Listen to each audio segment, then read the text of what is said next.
जय श्री हरि विष्णु। 34वां अध्याय।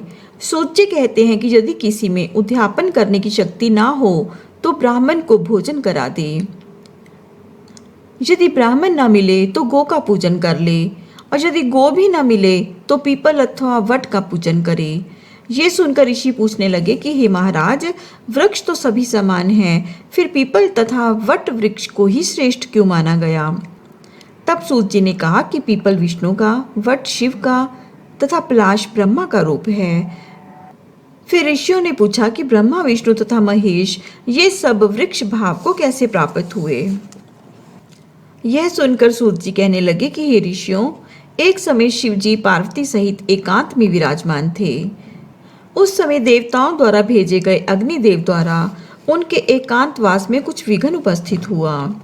तब पार्वती जी ने क्रोधित होकर देवताओं को श्राप दिया कि तुम वृक्ष रूप हो जाओ।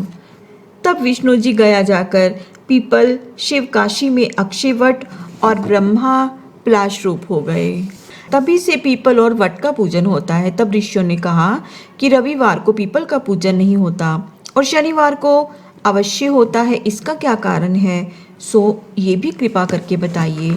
सूत जी कहने लगे कि हे ऋषियों, समुद्र मंथन के समय जब 14 रत्न समुद्र से उत्पन्न हुए, तब श्री विष्णु भगवान ने कौस्तुभ मणि तथा लक्ष्मी जी को स्वयं ग्रहण कर लिया।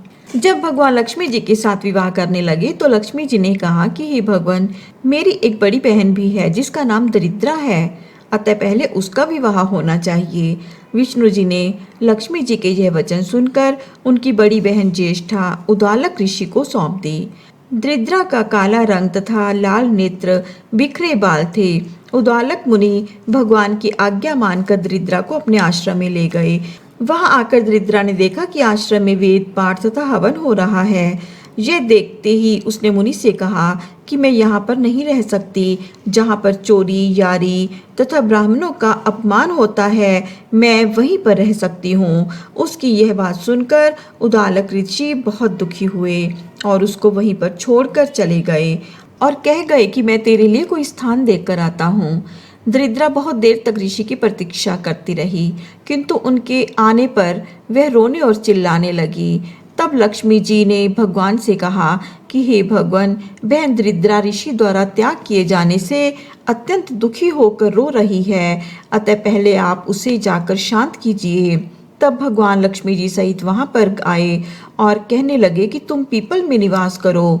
पीपल हमारा अंश है। जो कोई कार्तिक सुदी पूर्णवासी को पीपल का पूजन करेगा वह तुमको ही प्राप्त होगा और उसके यहाँ लक्ष्मी का वास होगा। जो शनिवार को तुम्हारा पूजन करेगा और सूत लपेटेगा उसके समस्त मनोरथ सिद्ध होंगे, परंतु दूसरे दिन अर्थात रविवार को जो तुम्हारा स्पर्श करेगा वह दरिद्री हो जाएगा। इतना कहकर भगवान अंतर्ध्यान हो गए।